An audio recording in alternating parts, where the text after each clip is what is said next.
यह कहानी उत्तर प्रदेश के एक छोटे से गांव की है। इस गांव में अगर कोई लड़की पैदा होती है तो उसे यहाँ अभिशाप माना जाता है। गांव बड़ा नहीं है, ज्यादातर लोग चौधरी अजमेर सिंह की ईंट भट्टी में मजदूरी का काम करते हैं। उसी भट्टी में काम करता था धनुआ नाम का एक आदमी। उम्र लगभग 45 साल, अविवाहित और अकेला। शादी करने की उम्मीद उसने बहुत पहले ही छोड़ दी थी। सोच लिया था कि सारी जिंदगी अकेले ही गुजार देगा। लेकिन एक दिन गांव के पुजारी उसके लिए एक लड़की का रिश्ता लेकर आया। लड़की का नाम था भवरी, उम्र करीब 21-22 साल। गांव में सब कहते थे कि वो मनहूस लड़की है, क्योंकि उसका 3 बार रिश्ता तय हुआ था, लेकिन हर बार दूल्हा मर गया। एक तो मरा था मंडप में ही, दूसरी शादी कभी हुई ही नहीं, और तीसरा दूल्हा शादी वाले दिन घोड़े से गिरकर मर गया। इसी भवरी की शादी में गांव के 5 मुखिया लोग आते हैं, और वही लोग इस कहानी का असली रहस्य खोलते हैं। पहला है चौधरी अजमेर सिंह, गांव का सबसे बड़ा जमींदार और सबकी रोजी रोटी का मालिक। दूसरा उसका मैनेजर सौरभ, जो पहले आम मजदूर था, लेकिन अब चौधरी का दाहिना हाथ और गुंडा। मजदूरों को डराना, धमकाना और उनसे पैसे वसूलना ही उसका काम था।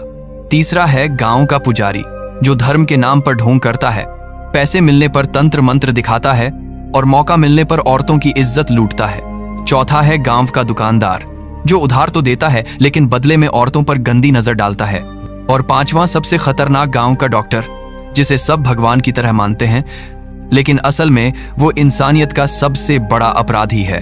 चौधरी के 2 छोटे भाई दया और गोपाल भी शादी में मौजूद थे। दोनों नाराज थे क्योंकि उनका भाई धनुआ जैसे गरीब आदमी की शादी इतनी सुंदर लड़की से करवा रहा था। ये दोनों भाई गांव के कुख्यात बदमाश थे। गांव में ऐसी कोई लड़की नहीं थी जिस पर उनकी बुरी नजर न पड़ी हो या जिसके साथ उन्होंने जबरदस्ती न की हो। शादी की रात जब पूरा गांव खुशी में डूबा था, वो दोनों भाई ऐसा काम कर बैठे जिसकी किसी ने कल्पना भी नहीं की थी। वो गांव की मानसिक रूप से बीमार लड़की बसंती को लोभ देकर जंगल में ले गए और वहां उसकी बेरहमी से हत्या कर दी। फिर डर के मारे लाश को नदी में फेंक दिया। उन्होंने सोचा था कि ये मामला भी पहले की तरह दब जाएगा, लेकिन इस बार बात सिर्फ पाप की नहीं, कत्ल की थी। अगले दिन गांव में सनसनी फैल गई। सब जानते थे कि पुलिस इंस्पेक्टर से चौधरी की पुरानी दुश्मनी थी। अगली सुबह चौधरी जब अपने भाइयों के साथ मंदिर में पूजा करने गया, ठीक उसी समय इंस्पेक्टर वहां पहुंच गया। सबके सामने उसने दोनों भाइयों को पकड़ लिया और जब चौधरी ने विरोध किया तो उसे एक जोरदार थप्पड़ मारा। पूरा मंदिर गूंज उठा।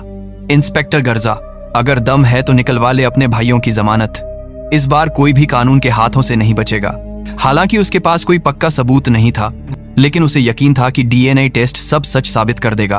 थाने में जबरदस्त पिटाई के बाद दोनों भाइयों ने सब कुछ कबूल कर लिया। चौधरी शहर के वकील से मिला, लेकिन वकील ने साफ कह दिया, मामला बहुत उलझा हुआ है, जमानत मिलना लगभग नामुमकिन है। हाँ, अगर कुछ सेटिंग की जाए तो शायद रास्ता निकले, लेकिन उसके लिए बहुत पैसे लगेंगे। चौधरी के पास उस वक्त पैसे नहीं थे। तब गांव का पुजारी बोला, चिंता मत करो चौधरी, आसान तरीका है। मजदूरों की मजदूरी से आधे पैसे काट लो। 300 मजदूरों की मजदूरी काटकर चौधरी ने पैसे इकट्ठा कर लिए। मजदूरों में कोई भी काम छोड़ नहीं सकता था, क्योंकि आसपास और कोई ईंट भट्ठा नहीं था। जो विरोध करता उसे डराया जाता या कुंडली दिखाकर श्राप देने की धमकी दी जाती। गांव के गरीब मजदूरों की हालत दिन ब दिन खराब होती जा रही थी। एक मजदूर बुधन अपने बीमार बेटे की दवा भी नहीं खरीद पा रहा था। आखिरकार उसकी पत्नी मालती बेटे के इलाज के लिए गांव के डॉक्टर को अपना शरीर बेचने पर मजबूर हो गई। अगले दिन धनुआ खुद अपनी रुकी हुई मजदूरी लेने चौधरी के पास गया। चौधरी बेशर्मी से बोला, अगर पैसे चाहिए तो अपनी बीवी को भेज मेरे पास, सारा पैसा मिल जाएगा। ये सुनकर धनुआ गुस्से में बोला, ठीक है चौधरी, मैं 7 दिन की मजदूरी छोड़ता हूँ, तू अपनी बीवी को भेज देना मेरे पास। ये सुनकर चौधरी आग बबूला हो गया। उसने अपने गुंडों से धनुआ को बुरी तरह पिटवाया। वो तो बच गया, लेकिन बुरी तरह घायल हो गया। डॉक्टर ने उसका इलाज तो किया, लेकिन इलाज के नाम पर उसे भी ठगने की कोशिश की। यहाँ तक कि घर में खाना भी खत्म हो गया। उधर बुधन की पत्नी अपने स्कूल में पढ़ने वाली बेटी को लेकर पुजारी के पास गई। पुजारी बोला, इसका इलाज सिर्फ पूजा से होगा। रात को अकेली मंदिर में आना, सिर्फ एक कपड़े में। पत्नी घर जाकर ये बात अपने पति को बताती है तो वो कहता है, अगर पूजा से इलाज होता तो डॉक्टरों की जरूरत क्यों पड़ती। मैं जानता हूं पंडित के मन में क्या गंदगी चल रही है। उसके इस ढोंग में मत फंसना बेटा, खुद ही ठीक हो जाएगा। उस रात पुजारी मंदिर में बैठा इंतजार करता रहा, लेकिन कोई नहीं आया। गांव का दुकानदार ये देखकर पुजारी का मजाक उड़ाता है और डॉक्टर शांत लहजे में कहता है, चिंता मत करो, अब देखो मैं क्या करता हूं। अगले दिन डॉक्टर चौधरी से हाथ मिलाकर एक पंचायत बुलाता है। पूरे गांव के सामने वो एक रिपोर्ट लहराते हुए कहता है, गांव में एक भयानक महामारी फैलने वाली है और इसका कारण है धनुआ। सब लोग दंग रह जाते हैं। धनुआ ही इस बीमारी का कारण है। अगर उसे गांव से नहीं निकाला गया तो गांव बच नहीं पाएगा। गांव अशिक्षित था और अंधविश्वास में डूबा हुआ, इसलिए सबने आसानी से यकीन कर लिया। डॉक्टर और चौधरी के झूठ को सच मान लिया, क्योंकि डॉक्टर और चौधरी की बनाई झूठी रिपोर्ट में लिखा था इस बीमारी से पूरा गांव संक्रमित हो सकता है। बेबस धनुआ को गांव से निकाल दिया गया। वह गांव के बाहर एक टूटी फूटी झोपड़ी बनाकर वहां रहने लगा। अपनी पत्नी भवरी को भी उसने दूर कर दिया ताकि वह बीमारी उससे न लगे। भवरी पूरी तरह अकेली हो गई। गांव में उसकी जिंदगी अब और भी मुश्किल हो गई। न कोई उससे बात करता, न उसे कोई काम मिलता। आखिरकार पेट की मजबूरी में वह फिर से चौधरी की ईंट भट्टी में काम करने लगी। लेकिन वहां उसकी जिंदगी नर्क से भी ज्यादा डरावनी थी। हर दिन सैकड़ों गंदी नजरें उसके शरीर पर घूमती रहती। इसी समय मुंबई से एक नौजवान लड़का गांव में आया। वह मजदूरों की जिंदगी पर एक डॉक्यूमेंट्री बनाने आया था। भवरी को उसकी देखभाल और खाने पीने की जिम्मेदारी दी गई। शूटिंग खत्म होने के दिन आसमान फट पड़ा। तेज बारिश शुरू हो गई। लड़के को विदा करने जाते हुए भवरी भी पूरी तरह भीग गई। अंधेरा, तूफानी हवा और भीगा शरीर, और उसी पल दोनों एक दूसरे के बहुत करीब आ गए और फिर वे फुटबॉल खेलने लगे। भवरी ने सोचा किसी ने कुछ नहीं देखा, लेकिन चौधरी के लोगों ने सब कुछ देख लिया। अगले ही दिन खबर आग की तरह फैल गई। गांव के पांचों असरदार लोग, चौधरी, डॉक्टर, पंडित, लाला और सौरभ, सब गुस्से से पागल हो उठे। लड़के को सबके सामने बेरहमी से पीटा गया और पंचायत में भवरी पर इल्जाम लगाया गया। उसने गांव की इज्जत मिट्टी में मिला दी। उस भीड़ में धनुआ भी था। वह गुस्से में भवरी पर चिल्लाया, तूने मुझे धोखा दिया, अब हमारा रिश्ता खत्म। अब भवरी पूरी तरह अकेली हो गई। न पति न समाज, कोई उसके साथ नहीं था। दिन ब दिन अपमान और दर्द सहते सहते आखिरकार उसने अपनी तकदीर से हार मान ली। उसने गांव के अमीर लोगों तक खबर भिजवाई, अब मैं भी तुम्हारी तरह जीऊंगी, लेकिन मेरी कीमत बाकी सबसे 7 गुना ज्यादा होगी। शुरू में सब हंसे, किसी ने ध्यान नहीं दिया, लेकिन रात बढ़ते बढ़ते एक एक कर सब असरदार लोग उसकी झोपड़ी तक पहुंच गए। बोली लगने लगी, कौन कितना देगा। आखिरकार एक ने मोटी रकम देकर भवरी के जिस्म की पहली कीमत अदा की, और वहीं से शुरू हुआ एक डरावना अध्याय। गांव के हवस के दरिंदे उसकी देह पर टूट पड़े। अब भवरी गांव का अभिशाप नहीं रही, वह गांव की सबसे महंगी औरत बन गई थी। डॉक्टर से लेकर पंडित तक, चौधरी से लेकर आम मजदूर तक, सब उसके जिस्म का सौदा करने लगे। वो औरत जो कभी अपनी इज्जत के लिए लड़ सकती थी, अब गांव के मर्दों की हवस का खिलौना बन चुकी थी।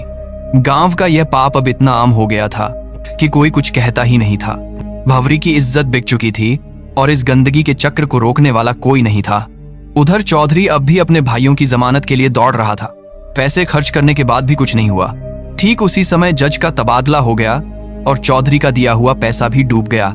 वकील ने अब नई सलाह दी, अगर बसंती की दीदी को राजी किया जा सके तो शायद केस वापस ले ले। चौधरी भारी मन से दीदी के पास गया, लेकिन वहां जाकर उसने ऐसा सच सुना जिससे उसकी रूह कांप उठी। दीदी ने शांत लहजे में कहा, बसंती तेरी ही बेटी है। चौधरी का दिल दहल गया। उसे समझ में आया, कई साल पहले उसके एक अवैध रिश्ते से बसंती का जन्म हुआ था। हालांकि लड़की मानसिक रूप से कमजोर थी, लेकिन उसकी रगों में चौधरी का ही खून बह रहा था। यह सच जानने के बाद चौधरी अंदर से टूट गया। दिनों दिन अकेला और चुप रहने लगा। आखिरकार मानसिक दबाव में उसकी मौत हो गई। गांव वाले हैरान थे, इतना ताकतवर आदमी इस तरह कैसे टूट गया। लेकिन चौधरी की मौत के बाद भी गांव की गंदगी नहीं रुकी। इसी बीच एक दिन गांव के डॉक्टर को पता चला उसकी अपनी बेटी बीमार पड़ गई है। चुपचाप टेस्ट करवाने पर उसे पता चला उसकी बेटी को एड्स हो गया है। गुस्से में अंधा होकर उसने बेटी को मारा और चिल्लाकर पूछा, तूने किसके साथ मुंह काला किया। लड़की रोते हुए बोली, पापा मेरा मनु के साथ रिश्ता था। मनु को पकड़ने पर उसने कबूल किया। वह भवरी के पास भी जाता था। भवरी का नाम सुनते ही डॉक्टर का चेहरा सफेद पड़ गया, क्योंकि वह खुद भी कई बार भवरी के पास गया था। अब उसे समझ में आया, भवरी मतलब मौत। धीरे धीरे पूरे गांव में मौत का खेल शुरू हो गया। औरत, मर्द, अमीर, गरीब, सबकी नसों में वही बीमारी फैल चुकी थी। जब यह खबर मीडिया तक पहुंची तो गांव के 100 से ज्यादा शवों की जांच हुई। रिपोर्ट आई सब एड्स से ग्रस्त थे। गांव में दहशत फैल गई। सबने फिर से उंगली उठाई धनुआ पर, क्योंकि सबको लगा बीमारी उसी से आई है। गांव वालों ने धनुआ को बुरी तरह पीटकर थाने ले गए, लेकिन खून की जांच के बाद असली सच सामने आया। धनुआ को कोई बीमारी थी ही नहीं। असल में डॉक्टर ने ही पहले झूठी रिपोर्ट बनाई थी। बीमारी का असली स्रोत वही मुंबई से आया नौजवान था जो भंवरी के साथ संबंध में था। उसी से यह जहर पूरे गांव में फैल गया। सच सामने आने के बाद गांव वाले गुस्से से पागल हो गए। उन्होंने डॉक्टर, पंडित, लाला और सौरभ को घेर लिया।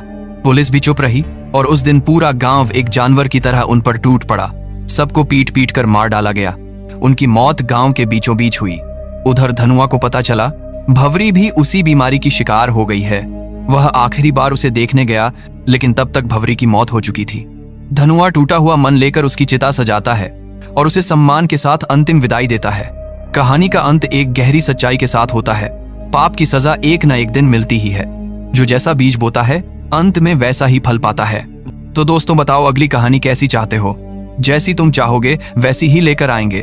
और अगर कहानी पसंद आई हो तो वीडियो को एक लाइक जरूर देना।